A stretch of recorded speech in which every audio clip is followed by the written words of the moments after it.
We can ignore the guy with the microphone. Good job. We could turn our hearing aids up.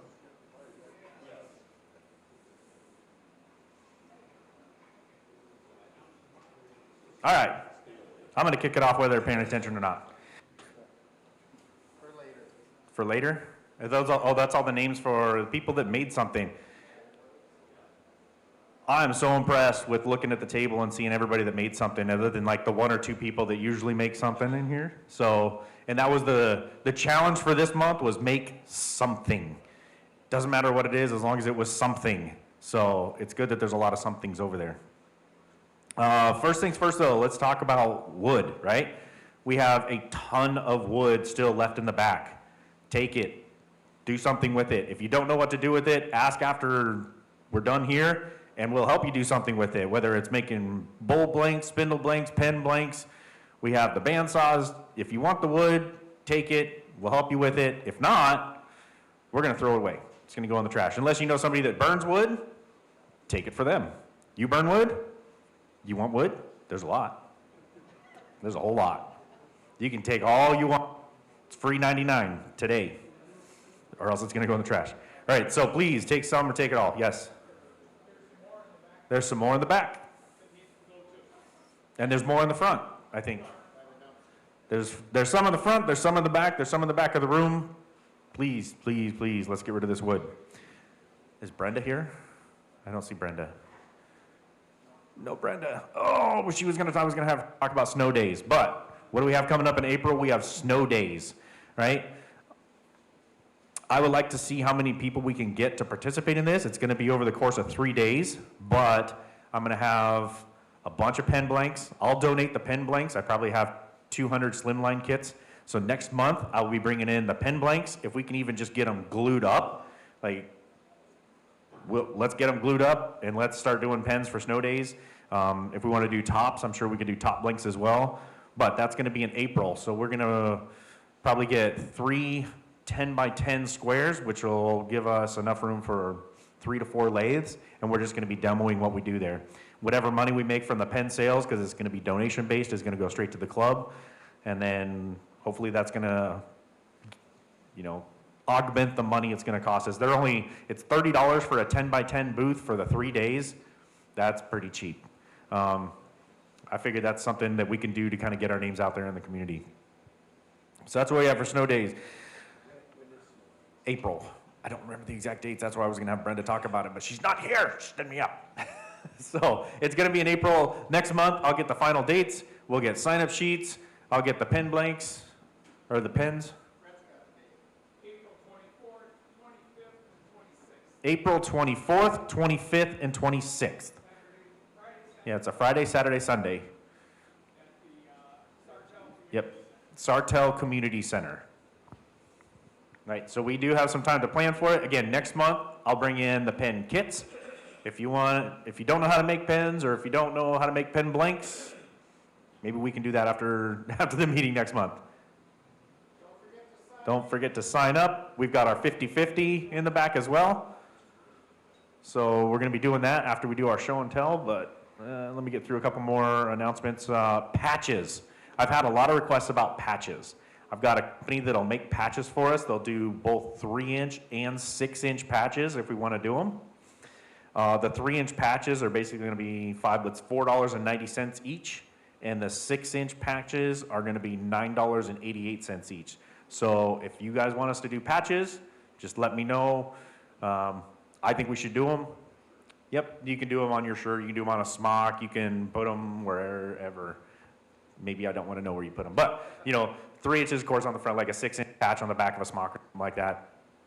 For the demonstrators, they can show off that we're from Mid-Minnesota Association. So yeah, if we go to the symposium, I know that's kind of a big thing right now. A lot of the demonstrators at the symposium, they look like a walking billboard with all the patches that they have from the different clubs that they've done demonstrations at. So I've been asked about patches before. This is the company that I recommend that we go through.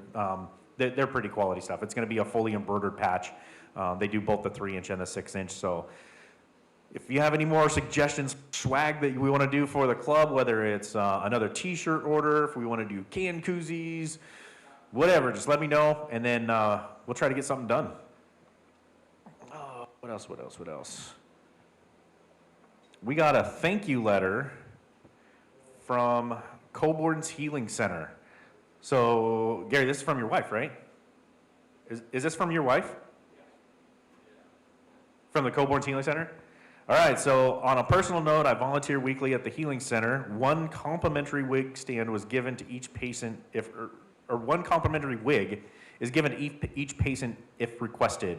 I personally witnessed the effect it has on these patients, the change in attitude and smiles it tells all. The beautiful wig stand that you donated will add another level of smiles. Sometimes a smile is all they need to brighten their day, and thank you so much. On behalf of Cohorn's Healing Center, thank you for the donation of wig stands, and we greatly appreciate your donation. So they do make an effect on people's lives, right? I took 7 of them to the Alamere Clinic. My mom is a patient up there because she's a breast cancer survivor. So she brought a bunch of wig stands up there. Huge thanks from them as well. So let's keep with the wig stands, all right? So Chuck, that's all you, buddy. They really appreciated that. I know the other wig stands, we had 3 or 4 different people donate to them, right? So again, let's keep up with the wig stands, right? They are making a big impact on the people that are recovering from the cancer treatments. All right, let's do a little show and tell time. Can you read the name, or who do we have? Well, let's just go over here. Gary.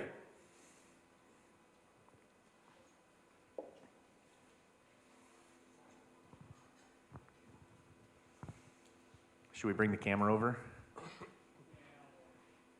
Try to pan over here a little bit. There we go. Good morning. I think I'm probably like a lot of you wood turners who've been doing it for a while, where in my early days, my day wasn't complete unless I made at least 5 bowls. That evolved to where I would rather make 1 bowl that takes 5 days. So segmented is something that I've been focusing on for the last few years, and that fits that criteria. A lot of planning goes into it. The more detail, the more I like it. I've had many people tell me, I'm not into that, it's too putsy. Absolutely, it's putsy. That's what I love about it. I just geek out on it. I will spend a day putting together a plan. I'll spend another day just deciding what wood I want to use. Example would be like this band on this. That was 2 days of work. I love it. That's what I want to be doing in my retirement. So this particular piece, it's 252 pieces of individual pieces of wood. It's red elm. I've gone exclusively to polyacrylic finishes. The reason for that is a lot of my stuff gets offshored, and certain finishes, Waterlux is one that can set off a sniffer at the airport. So the gallery owners recommended that I go to that. The other thing that I was going to share real quick is that I am very into symbolism these days. I've made a lot of urns for family and friends. I don't sell them. It's my pleasure to provide that. So this particular, just to get into if I could, just the symbolism of this. This urn is made with 12 rings, 12 segments per ring. To me, that's Christ's apostles surrounding him during his time on earth. The cross, I kind of designed this, if my vision is I can see a cross in the design, the base, the cross arm, and the top. The crosses themselves are 9. I broke from the 12 and went with 9 crosses. Why? Christ died on the 9th hour of the day. You got to think back to that time. The day started at sunrise. So 9 hours was 3 p.m. when Christ actually was pierced and dead on the cross. You're welcome to open this and look at it. It's a threaded top.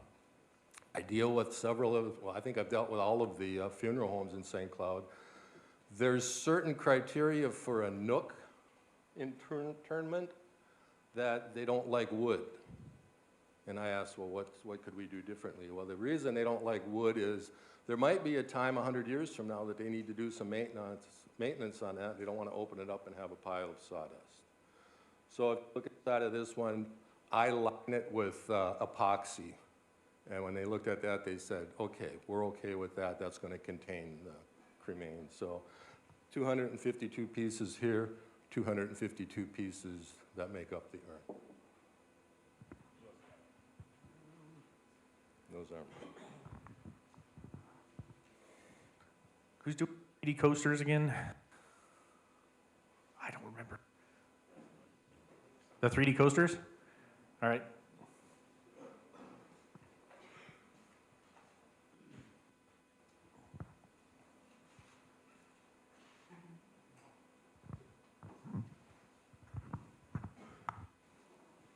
Okay, I wanted to make three-dimensional coasters. It sort of looks like stuff is sticking up and you can't set anything on it, it'll just tip over. So that's the general idea, but obviously it's flat. Start off by making little parallelograms out of maple, oak, and cherry. Here's a little trapezoid, you make those two. And you glue them together. The numbers on here are the order that you glue them together in to get the 3D effect. And I tried gluing them all at once, and I ended up with these little holes in here, so this is basically a throwaway item, and I just use it to remember what the pattern is. This one I didn't glue up all at once. I sort of glue them up in halves, very much like you make some segmented bowls, and then you sand them flat, and then you can glue the halves together. So again, the light stuff is maple, the orange is cherry, and the more or less brown is oak, and it's surrounded by padauk. So this piece is padauk.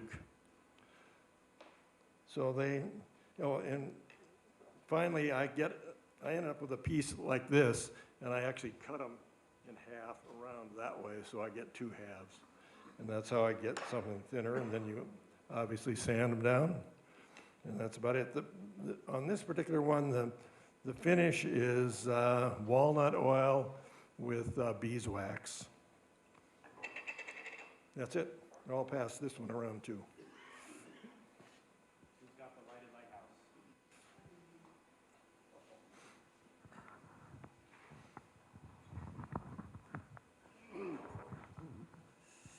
Well, unlike these guys, I only use 2 pieces of wood.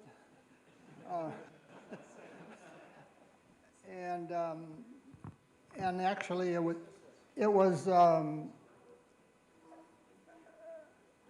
this was butternut, and it was probably not that good a shape, because when I went to do the top, she'd come apart on me.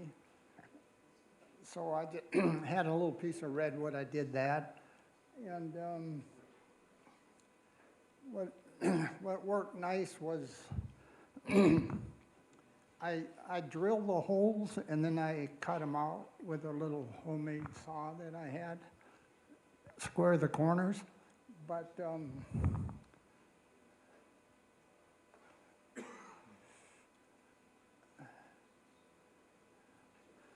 this is probably the spendy part.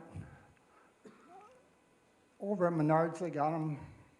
They still have some for $1.49.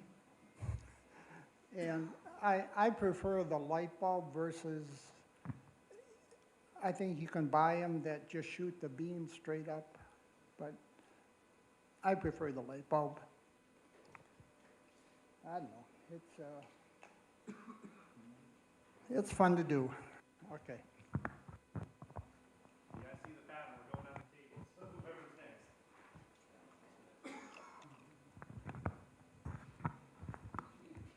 I just did this bowl that I glued some logs together and just put it on a cherry base.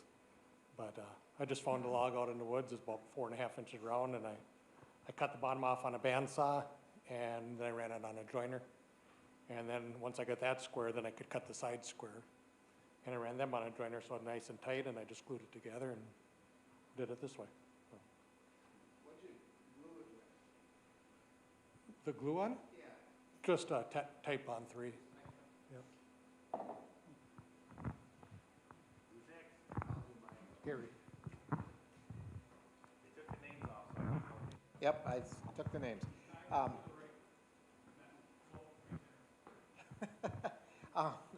This was off that pile back there. There was a burl that was heavy, so it wasn't all rotted away. Anyway, it ended up, you know, a big burl like this, and I ended up with this. And then this was the other end of it, and it wasn't looking good. It was a bad shape, so I just cut it off and made a little bowl. And then I made a lid for it to turn it into a box. I'm thinking that it was maple, just from the color of this. But, so anyway. Carl? Yes? How did you get the color that looks like a stone on it? That's a button. A few years ago, I made a bunch of buttons for jewelry and necklaces, and I did some different stains and colors with it. So that's all it is, just a button, and I just happened to cut a hole that it actually fit on. So, but yeah, I really like that. And then I used my little laser pecker to do a little engraving to embellish it a little bit. Well, hello. Okay. Well, these are a few pieces that I had put together. It's actually a lidded section here. It can go either way. Kind of a fidget gadget. Kind of hard for me to demonstrate how I use it because it's my thinking. What do I want to turn next? Kind of thing. All right. Does hold together well that way. I'm gonna set this down. There you go. Sit in bed and turn. All right. Okay. Anyway, he also, there was some Paduke used. I have some Paduke in this. Really kind of like the pattern of it, and I like the solid piece of Paduke, but did not want to extend this pattern completely through because I just enjoyed the color of it, so just turned out a section on the bottom portion to accentuate that beautiful Paduke. And this section here I had made earlier, and since this kind of does have a almost UFO shape to it, it's E.T. E.T. There's E.T. Can you see the E.T.? All right. Anyway, okay. Then we're talking about urns. I have a very beloved dog, you know, and he hasn't passed away yet, but I'm thinking about eventuality. So I don't know how much space it would actually take to store his ashes, but if I want to put some memorabilia in there, I've also got a little stopper there. And if anybody needs a really fancy drain plug, I got one. All right. So, and did take the time to match the grain on that. So, this piece just recently came off the lathe. I was just playing around with layers of wood. Not really satisfied with it. I think kind of do a little OG shape on here and kind of accentuate and expose some of the wood there. But it was a fun little turn. Then this one, my brother was making some bowl blanks out of some box elder, and he had all these curve shapes. I'm like, I think I'll just glue it together, see if I couldn't make like a little petals. And I got it turned thin enough, so I was thinking, you know what, if I put light in here, I'm gonna make a lamp out of it eventually. I could probably project that and get some of that translucent to go through there, but that was really a scary turn. Not so much that I was afraid I was going to hurt myself, I was afraid I was going to break it. And I did do a test piece just to try it out. And I was working on it. My brother's like, what are you trying to do? I'm like, well, I'm trying to turn this as thin as I possibly can. He goes, I bet you can turn it as thin until you break it. Sure enough, 30 seconds later, I did. So, anyway. Yeah. Exactly. But I actually glued it together. It's still in pieces. Who's next? Anybody? Is it? Okay, there we go. All right, since you're the last one up here, you draw a name. Okay.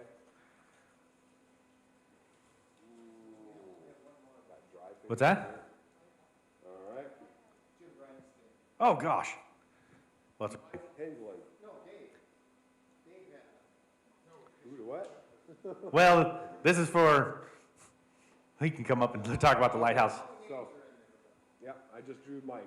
All right, so you'll be getting a $10 gift card to Craft Supplies. No, And then, that's pronounced Penguin? Okay, all right, all okay. right, you can put it back in there, that's okay. Oh, put it back? Yep, in? put it back in. And then who's the last lighthouse? I did not. One more lighthouse. I'm not sure this is really worthy here, but everything has a story, and if you look for it, you can find it. I lost a friend, excuse me, a family friend a couple of years ago. That family and my family had a passion for the North Shore, and about that time too, I was looking for cleaning my desk and bookcase, and I find some books on the North Shore that I've enjoyed, and I wanted to give them to the family, but you know, when you've been turning wood, you just can't give somebody like a book. You got to add something to it, a candle that you've turned, or a bottle stopper or something. And I just didn't have an idea until I came here a couple of months ago, and you came in with lighthouses. And even today, there's another lighthouse, and all of a sudden, that was it. I needed to make a lighthouse to give to them with the books. There's nothing that says North Shore more than a lighthouse, and so then I wanted to do a light in the lighthouse, and that's where things kind of grew from. Looking for the light, did exactly what to do in terms of having battery supports, wires, and so forth. And I went to, not to Menards, but to the dollar store, because then you can find the things that had it all together in one piece. This is where I started here. You've seen these candles, battery powered, and I was going to put that in here as very similar to what you did there. But I was looking for more light, and so that required more battery, and that's where I went to this. And from that, I went to the base here. But I still had some issues with doing all of that together. And then all of a sudden, there on my workbench was what I was really looking for. And so if I take this off of here, I find that if I could take a flashlight that I found at Walmart, they were selling these for $2 a piece. And there's, you know, they got 2 batteries in here, and they're really pretty bright. Now I had to go from just having lights in there to now a projection kind of process in there. So I found that if I just drop that into there and then add this, I almost had what I was looking for, except that that had to be expanded into disperse it a little bit. And that was, I went to Christmas tree lights and found these kinds of things in there, found a globe that would fit in there very well. I also learned that if I put a heat gun on the bottom of that, I could pull off the base, a little more heat, I could pull out the LED that was in there, and now I had a pilot hole that I could drill through so that I could get to the top. And the facets on the bulb just kind of dispersed the light. And so I ended up on a projection where I got some pretty good light out of that. And if I drilled a hole through that, then I could get a red light up on top if I put the top part of a Christmas tree light in there too. So the project evolved, and it ended up being a lot of fun trying to resolve those problems in there. And I thought about if with just this, if I push down in here, I could make that light go off. And so I could cut this down, so all you have to do is push on that. But then what I have here is just a place for a handy flashlight if somebody needed one. So I quit right there, just left it as it is.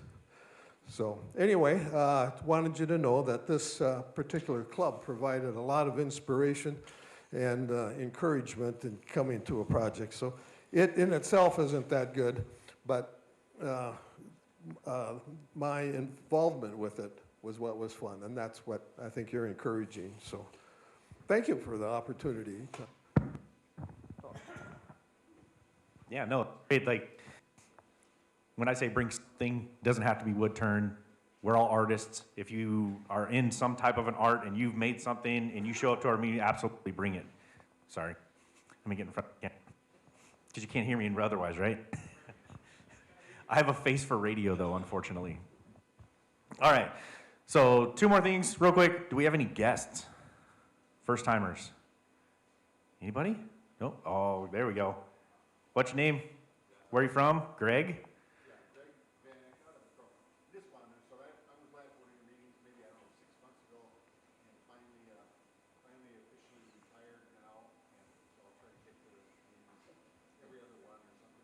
What'd you retire from?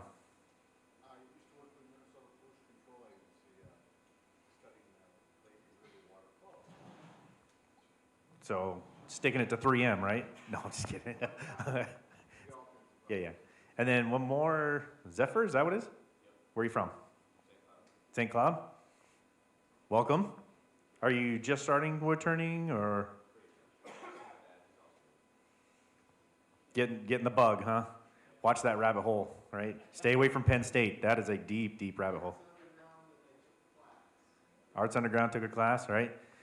And are you new as well then? Okay.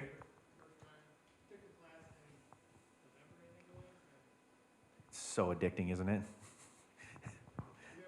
I got the itch. Maybe it was sawdust, but maybe it's the wood turning. All right.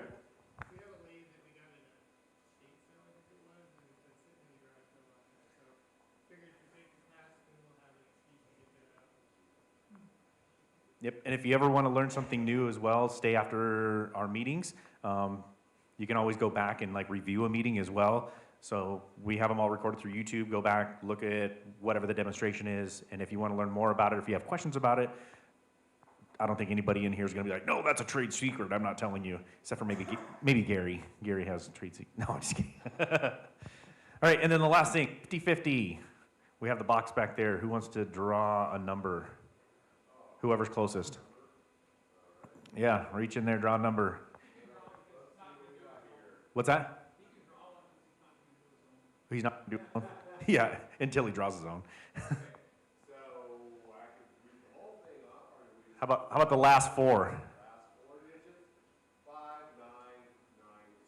5992. You're gonna win a whopping $13. 5992. Did you look at yours?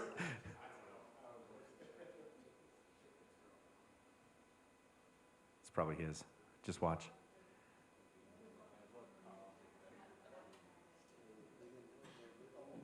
Nobody? He's still looking through his. 5992. Go figure, right?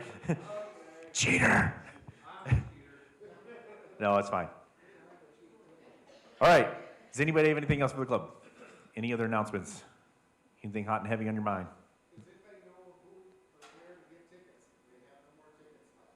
We have none?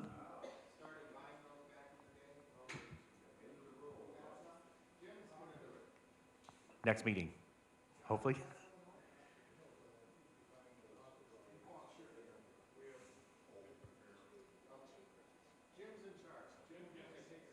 Jim's in charge. Got it. Next month. Okay. So yeah, if there's anything else that comes up, please let me know after the meeting. And without further ado, never mind.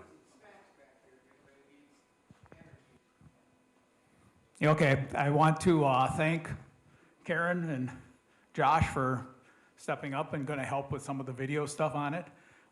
We're going to be streaming live our meetings, so they'll be out on YouTube. There's about a 20-second delay, and you can chat, and we'll have somebody kind of watching that if you got a question when you're doing it. And then if you go later and you want to review it on it, it might be under live instead of under the recordings. So that'll work out real well. So, got anything else? Earl? Earl, okay, come on.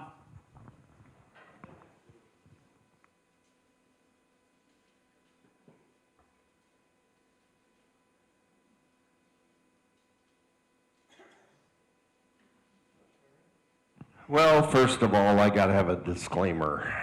This is the first time I'm giving a presentation like this, so bear with me, and I hope it shows some interest in.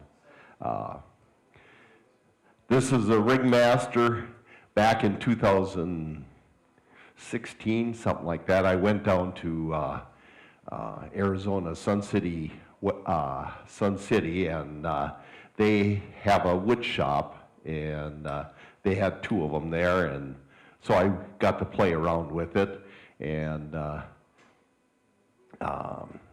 I decided I'd like to get one, and so these are a bunch of the different projects that I made over time. But I'll demonstrate the use of it, and you know, wood is awful expensive, especially when you start getting into like zebra wood or something. So you can make a whole bowl out of one piece of wood, you know, a 12 by 12. And anyway, so the first thing you have to do is take your caliper and check it about 4 different places as far as what the thickness is. 8.68, 8.7,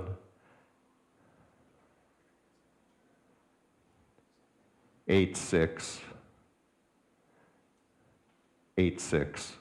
So, and then there's a chart here.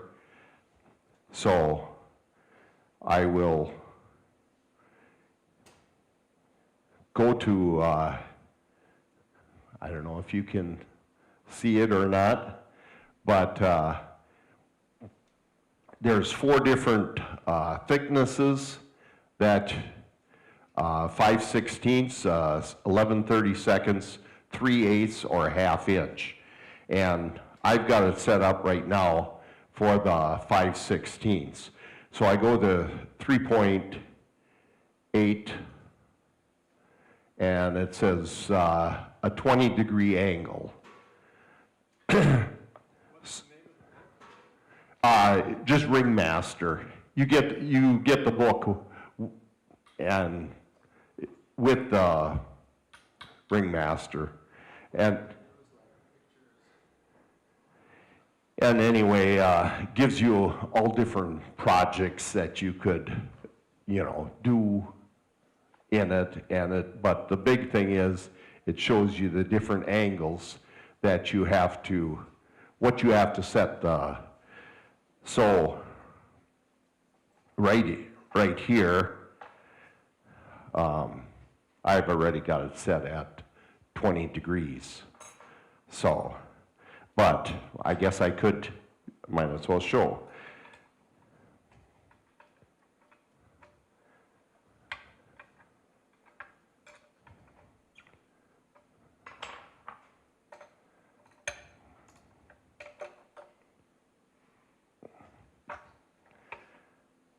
So you can adjust according to the thickness of the wood. and we'll do a different piece after a while. And then I'll set it right at 20 degrees.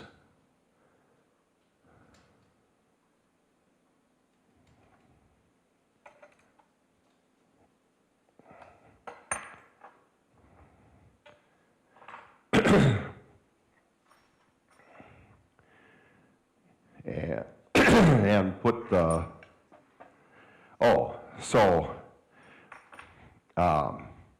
here I drew a circle, cut it out on the bandsaw first to get so that it's a little round. You can also, I've done where I just cut them off at a 45. You have to do that in order to get it in here so that it, if you leave it square, it would hit on the back side.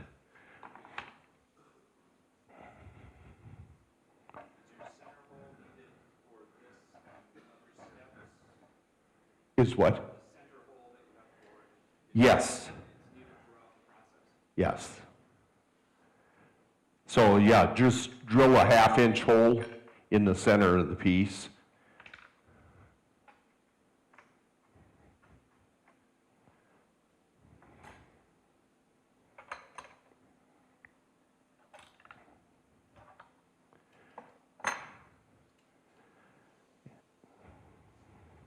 And one thing to watch for, every kinds of wood are different. This is teak, and when I tried cutting a 5/16 piece off, it would blow up on me. And so, let's see, where did I?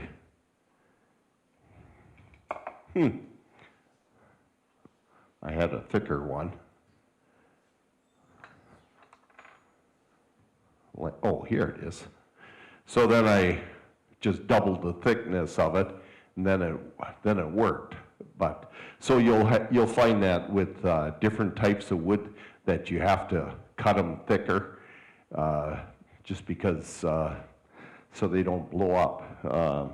Walnut, maple, it works really good as far as thinner pieces. And in order to, on the first ring, in order to keep it from, just take pieces of tape and go over the top of it.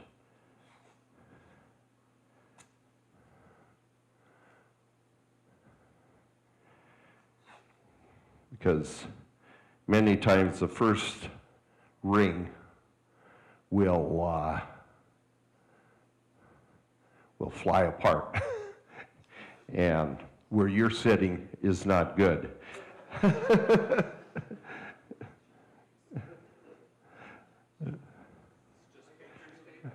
Just painter's tape, yes.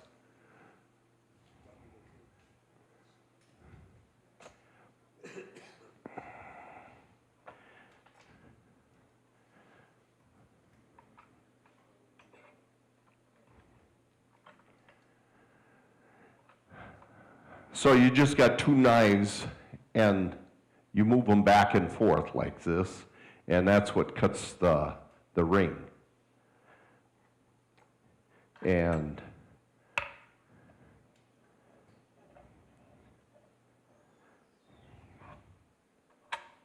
well,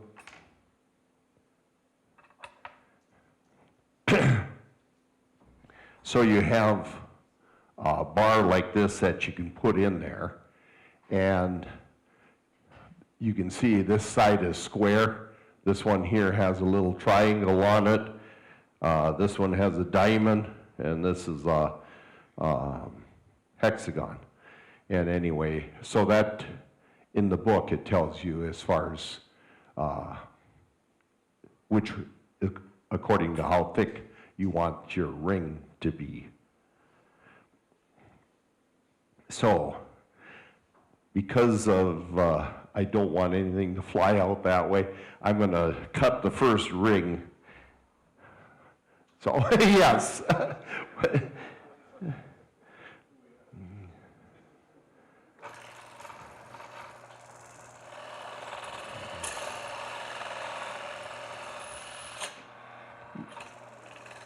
Ooh, did I tighten that up? Good.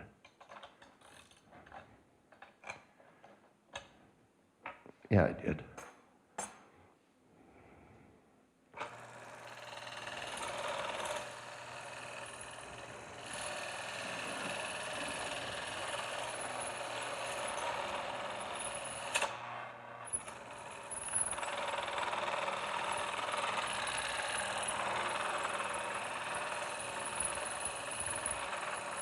So you have two different places to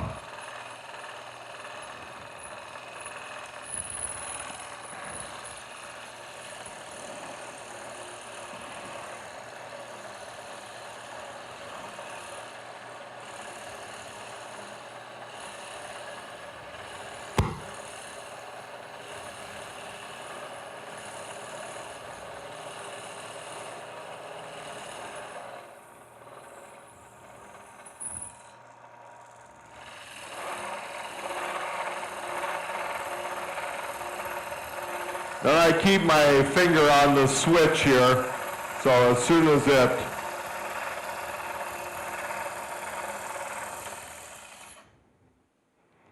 it stops or cuts through,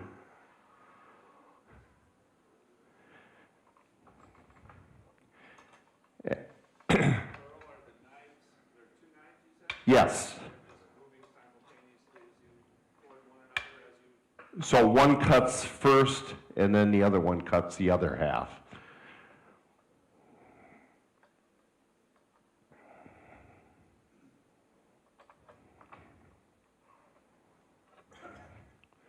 So then we can get rid of this tape.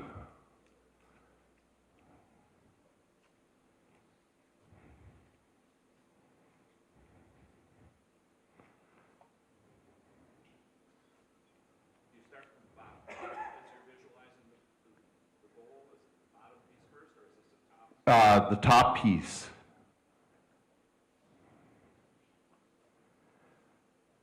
So,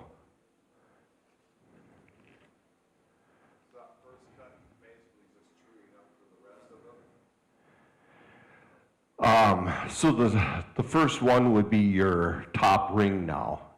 And like certain bowls, like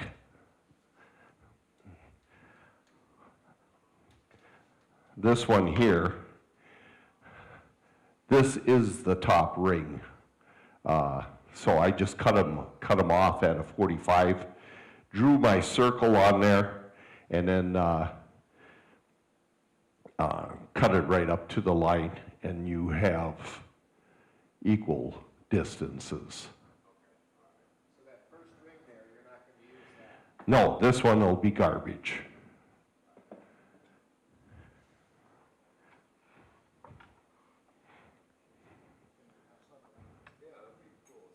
What, this?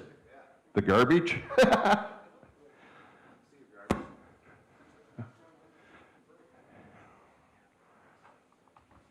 So now, the next ring, you have just move it ahead one space and drop the pin in. Yes.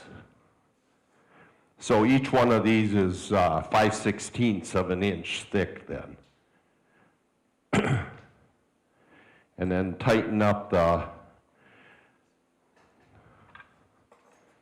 head, and we're ready to cut the second one, or this will actually be the top ring.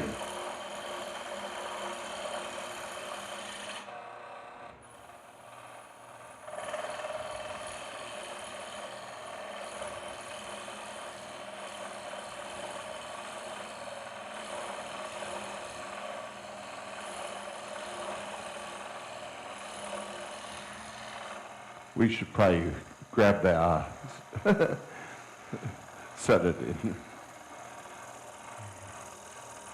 Thank you.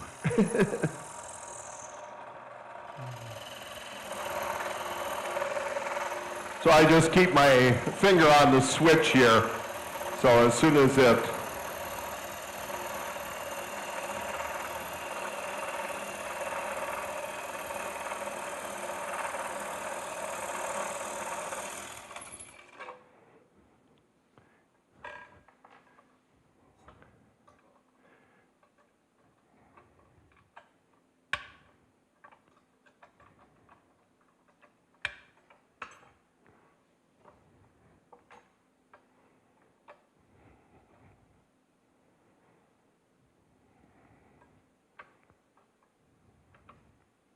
then move it ahead another notch. Tighten up the head here so that it's steady, and you're ready to cut the next ring.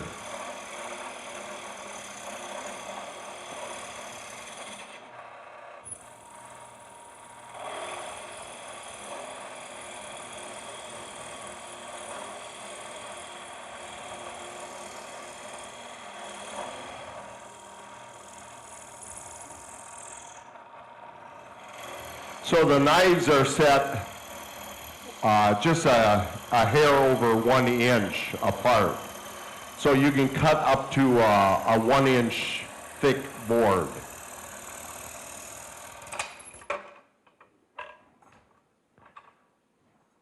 you wanted to cut your rings thicker, Yes.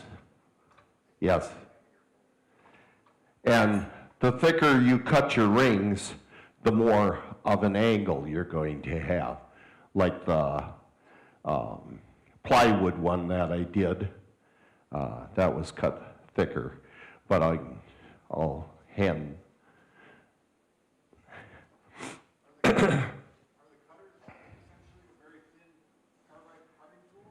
Yes. So I've got, and if there's anybody that knows how to sharpen carbide, good. But after you use them a while and they get dull, they get burnt like that. And then so these are some used ones that I have.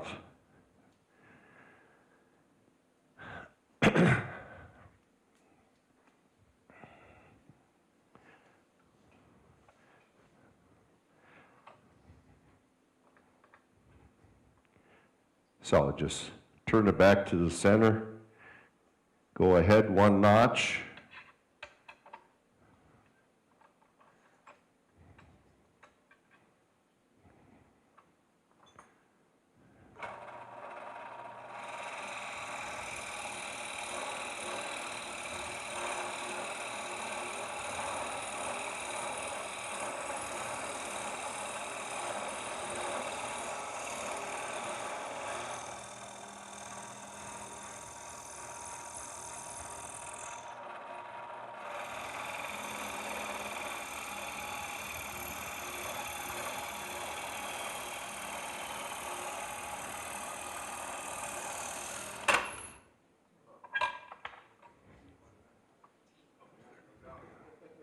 What's that?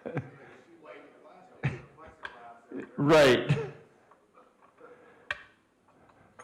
And just stand a little on the side always is a smart thing to do.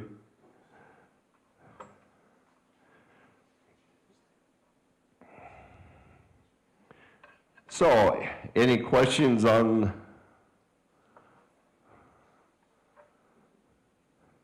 I'll cut 4 rings out of here.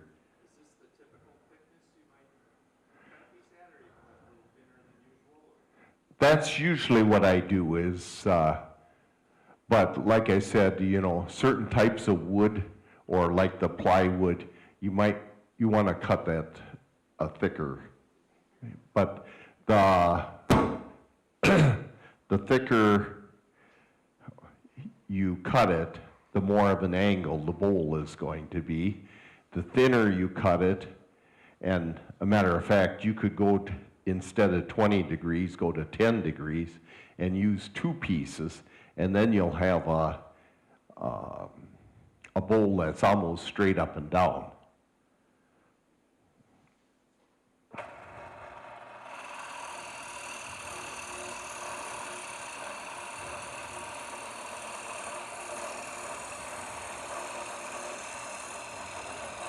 And the knives do last a long time. This is only the second set of knives that I've purchased.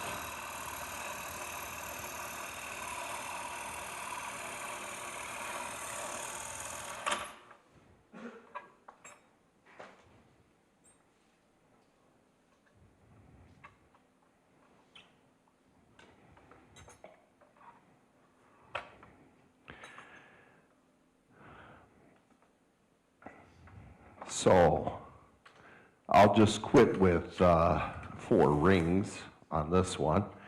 And it's good to have a pair of leather gloves because the edge is rather sharp.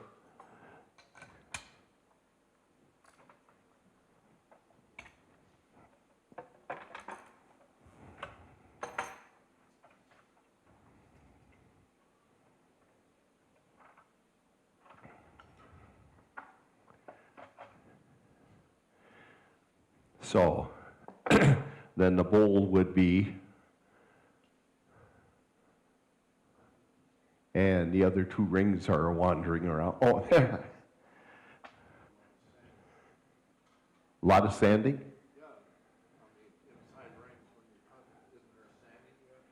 Yep.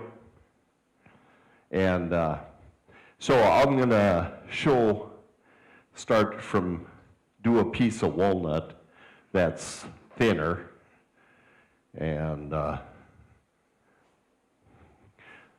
so yeah, I started out with just a square piece and draw a circle on it, and then this one I just took the miter saw and cut, you know, right up to the line, or you can take and cut it out approximately with the bandsaw. I've got several different ones that so we'll start from scratch again. And so you mic it, so 0.65.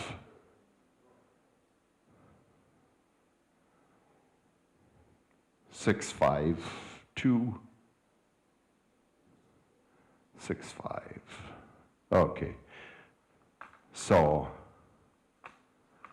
and we'll leave it with the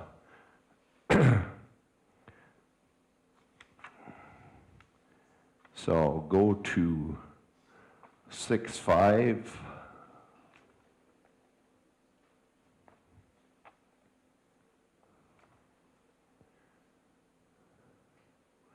0.65, 25.7 degrees.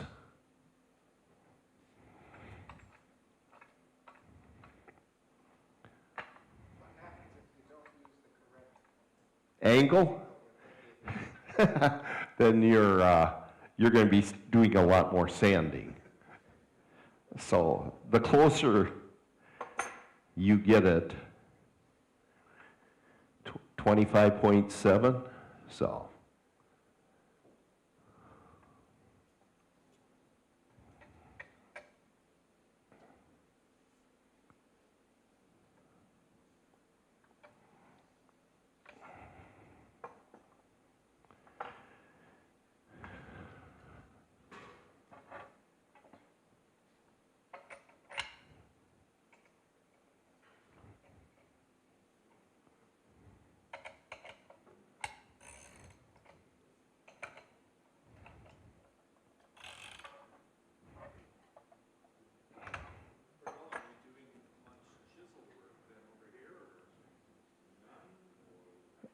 I'll show that in a little bit. So I was just going to show first as far as how you make the rings. So now I'll line this here up just so that it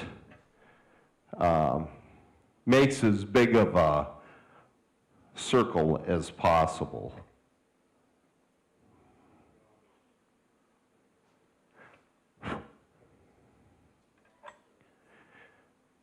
So, and now if it's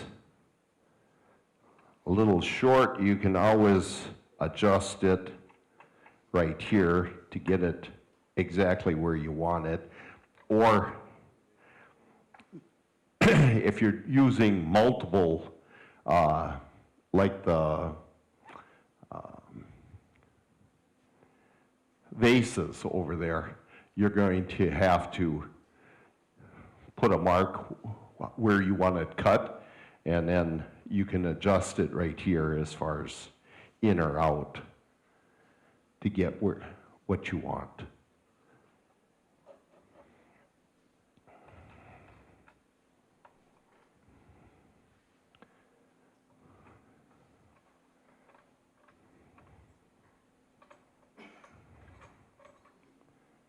Tighten them up so that they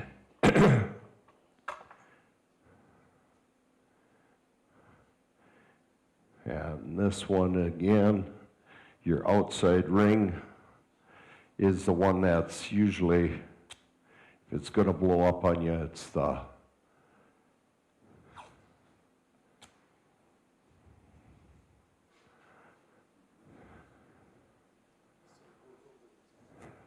what's that? I think the tape reduces the scare factor. Yes. It does make a world of difference because otherwise a lot of them, they do fly apart, the outside ring, because you're cutting it right from nothing. So I don't know if you want to disclose what the price on that was. We looked it up online and we're not taking orders. Yes. So I bought this, 8-10 years ago already, and I think I paid $850 for it. So yeah, I don't.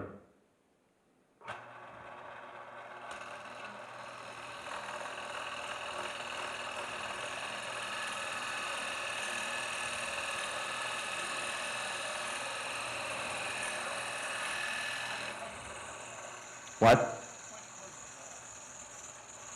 Oh. Oh, okay. Like this? Okay.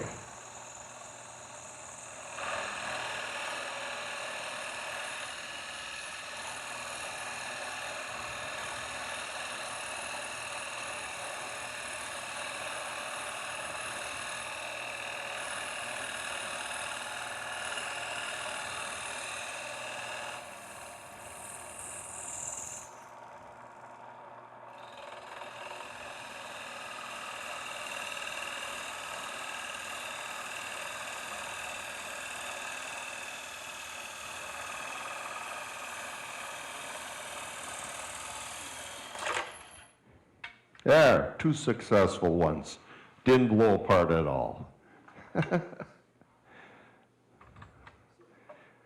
Just something you want to be aware of.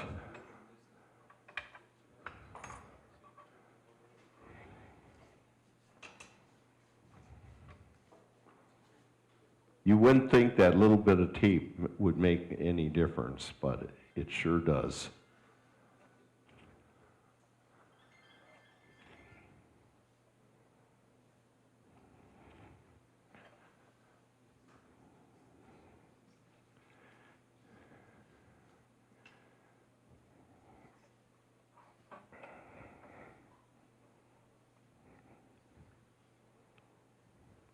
So again, move it ahead 1 notch, tighten her up.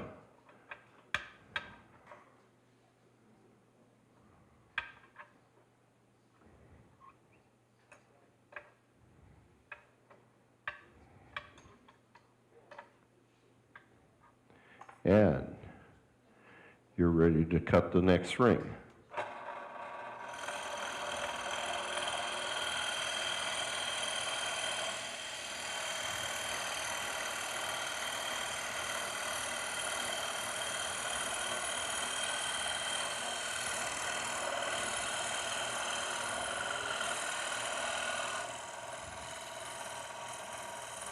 Dave doesn't feel safe sitting there?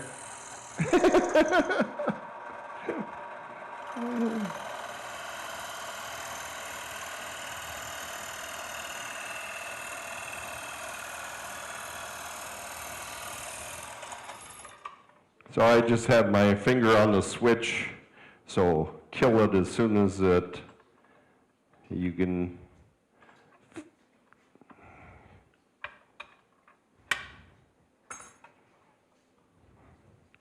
Here, Dave.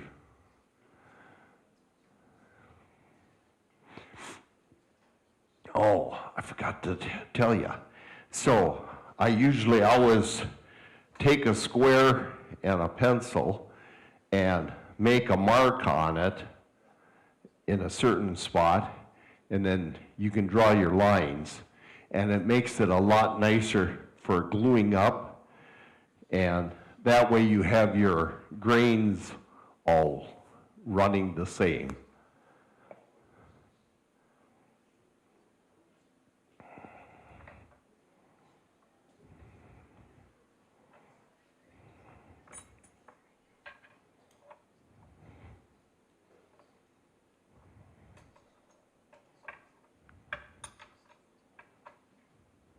Well, I noticed you changed specifically, start in one direction, and always finish in the other side as you're cutting. That's engaging the different times, right? Right, you mean, does it matter if I go this way or that way? I don't think it would, but I always, it's a habit. I always bring the sight in first.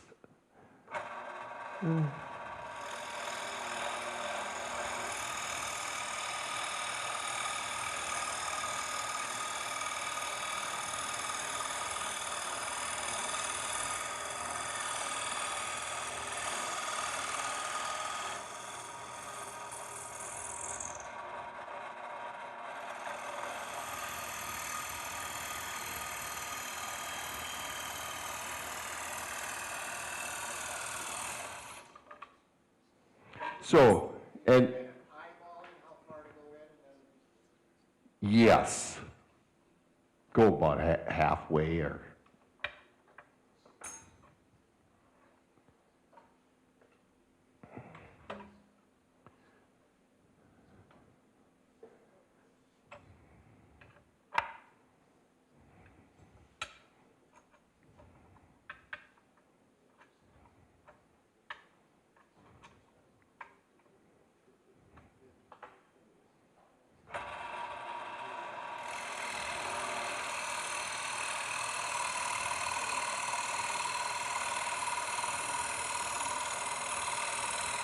And you could do a segmented bowl or something like that.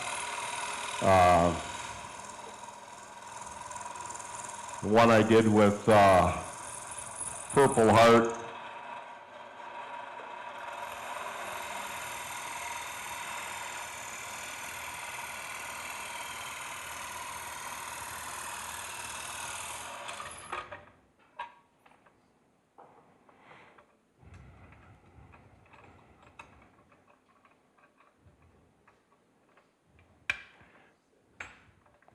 So I think you have the idea as far as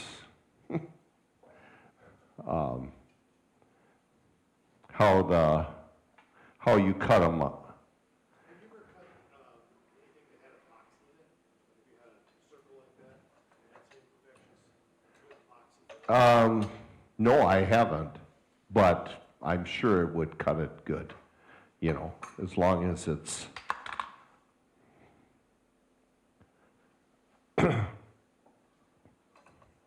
But anytime you have a piece of wood that is flawed, you know, it's it's gonna blow up on you.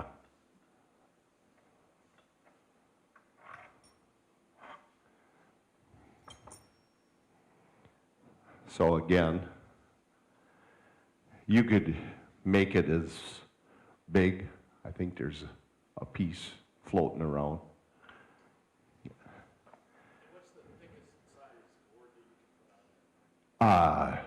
Thickest is 1 inch and a 12-inch circle.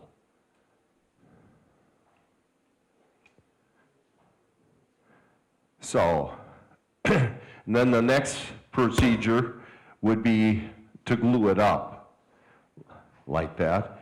And I made a jig here for gluing it up. Oh, and I should have told you about, I also made a jig to put on the bandsaw so you can just, oh, okay. Sorry.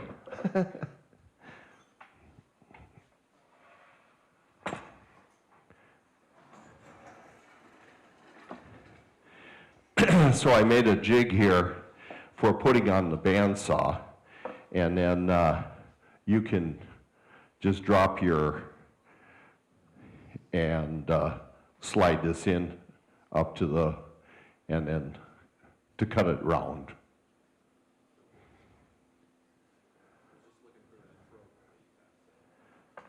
So yeah, just slide her in and clamp it down on each side. Just put a 1 inch, I mean a 1/2 inch dowel in there.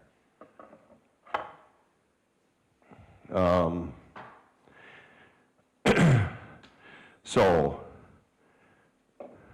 then when it comes to gluing it up,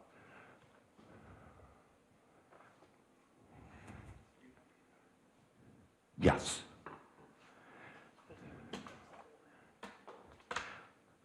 Let's, oh.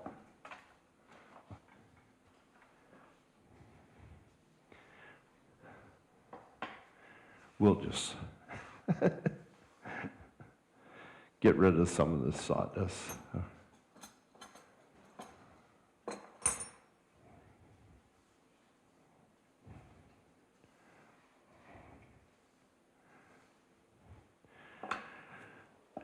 So when it comes to gluing up, I just cut myself a board and glue a 12-inch sanding disc on it, and clamp it down, and then just take all the little burrs off from each side as far as for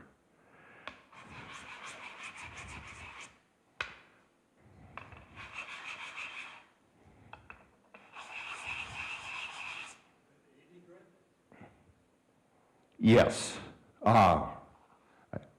or 60, I think.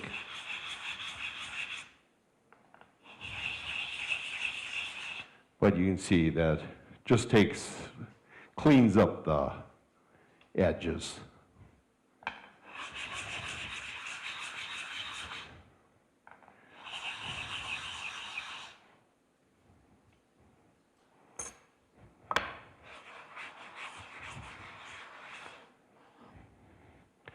So, and then if you'd have the line on it, it just makes it look a lot better when it's all glued up, I think.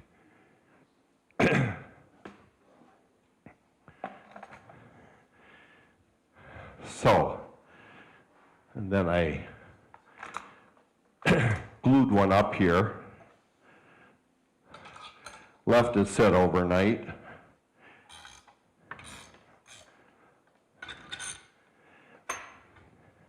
And that's the next thing I got to do is I want to get a deep set socket with cut it and put a pipe, weld a pipe on it. Then I can just use a nut driver to tighten it up instead of spinning it up which isn't bad when you take it off. But when you have the glue sitting here and you're thinking, I got to get this thing tightened up as quick as I before the glue sets up.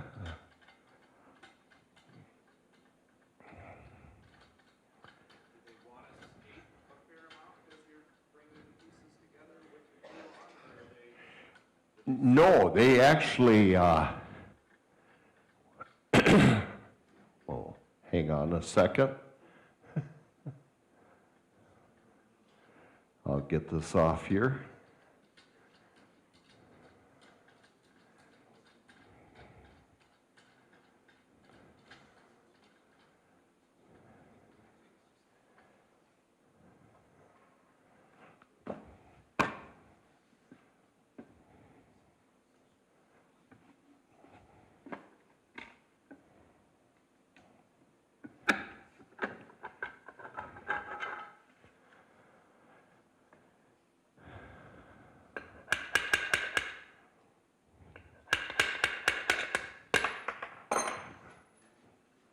So the washer.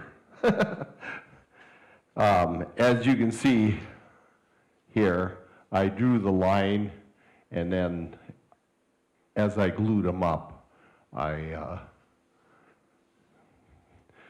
so that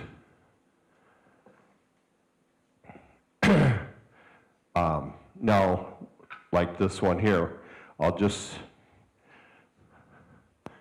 got glue and you got all these nice little tools, but what works the best is just your finger as far as putting glue on. And so I just line them up as close as I can, and you push them down, and they pretty much stay right there until you, and then so you'll keep doing that to all of them. And then the last one, no, this way. You just slide it over, and yeah, as you do each one, just put a little pressure on it. It doesn't take much. They pretty much stay in place nice.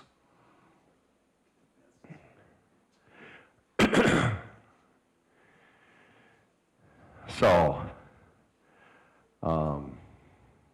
any questions on that part of it? So, next thing, so I take it over on my lathe, and all I have here is a bolt that I put in the chuck and tighten it up, and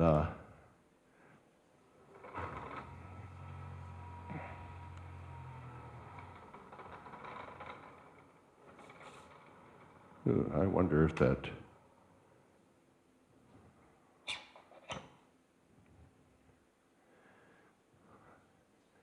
I don't have a, huh? Just, oh, I was just gonna take a board and tap on it.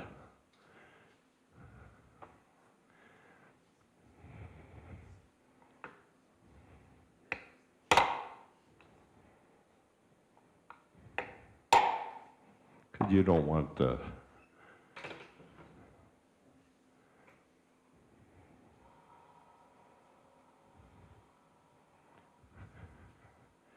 and here again, you want to wear your leather gloves. And I usually just start with a piece of 36 grit.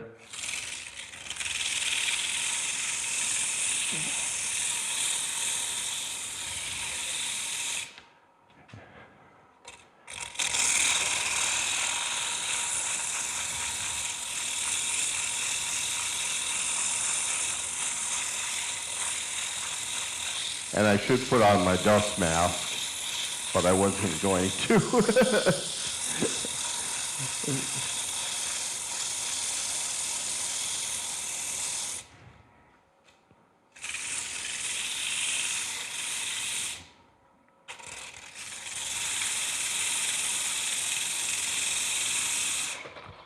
Whoa.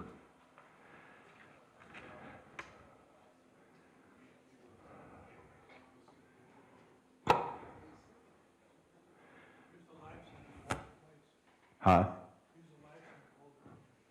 Right, a guy could, but then to get in here, yeah. Yeah. Um,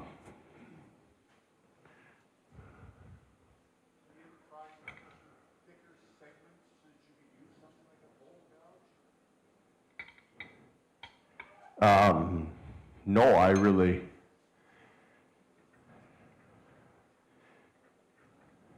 but yeah, a person could.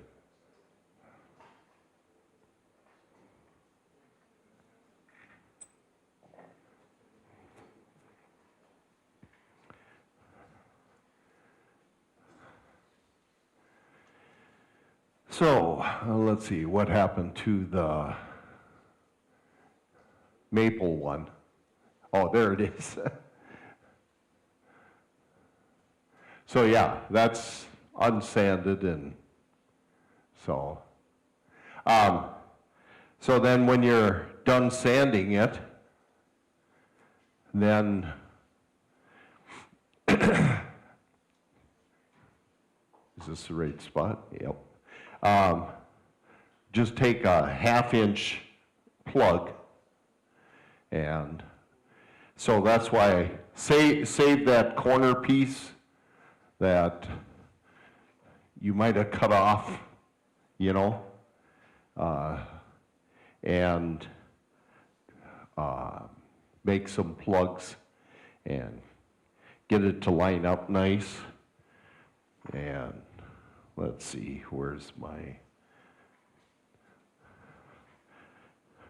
so this is zebra wood, and so I just look for the grain to run the best way possible, glue it, put a little glue on there, hammer that in, and sand that off, and then to finish it off.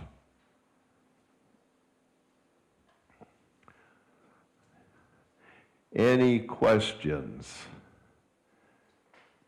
If you were to alternate rings with another piece of wood, would you do alternate boards, or would you try to do all at once? What would be your process? So that's, here's the prime example of exactly what you just asked. So these were 2 vases that I made, both with walnut and maple. And so you'll see one is maple on the, or walnut on the bottom, the other is maple on the bottom. So I, yep, made one, and then just switch them.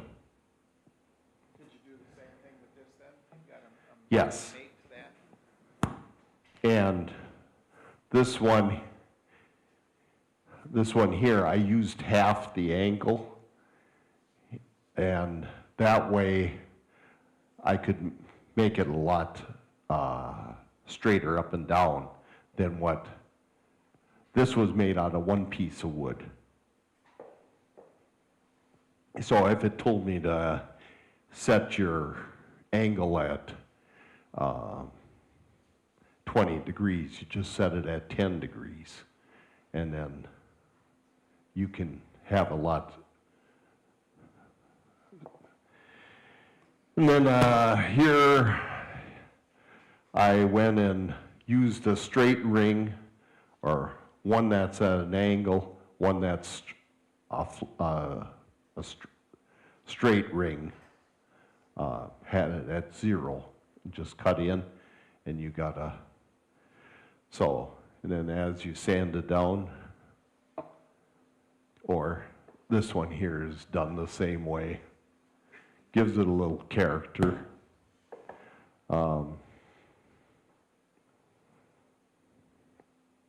So the vases, I glued up to here, and then sanded that all down.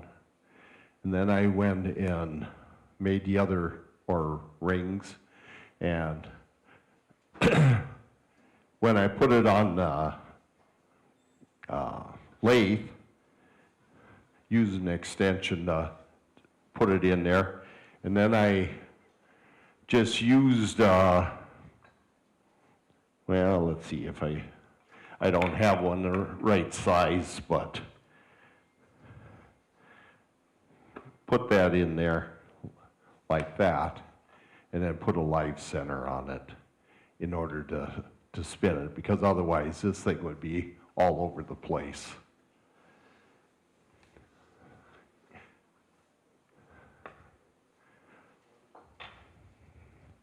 Any other questions? Yes?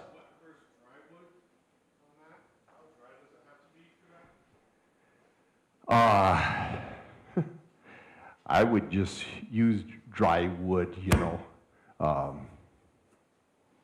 I have never turned anything with wet wood, you know.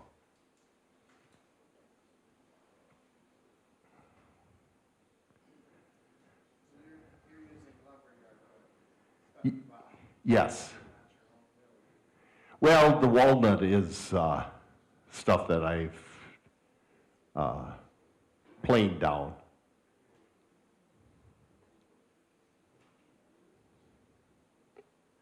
So.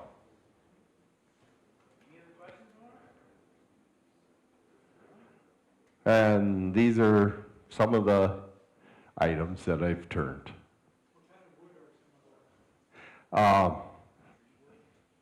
This is, most of it is walnut and maple. Yeah, Purple Heart and maple.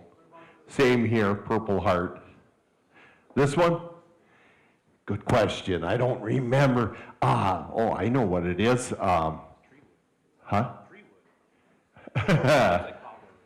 No, it is in Hawaii. It's yellow and all different colors. We seen a tree. Rainbow poplar? Yes, probably rainbow pop. Yes. And no, it's just beautiful when you see the whole tree. Plywood, right? Birch plywood? Yes, this is just plywood. What's your favorite finish on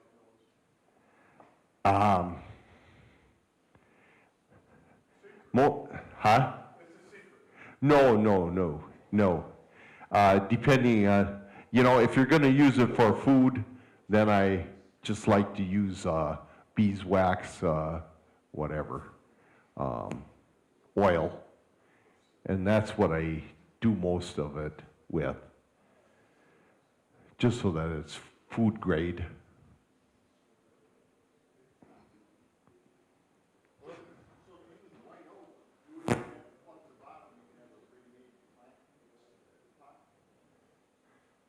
Oh, leave the hole in the bottom. Yes.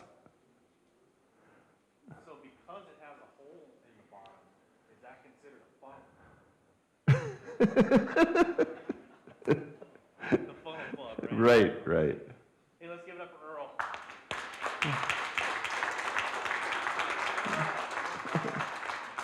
Please, take some wood before you go, whether it's this wood, Oh. And if anybody wants to experiment with it, you're welcome to. I'll stick around and you can turn something down. I've got some pieces of wood here.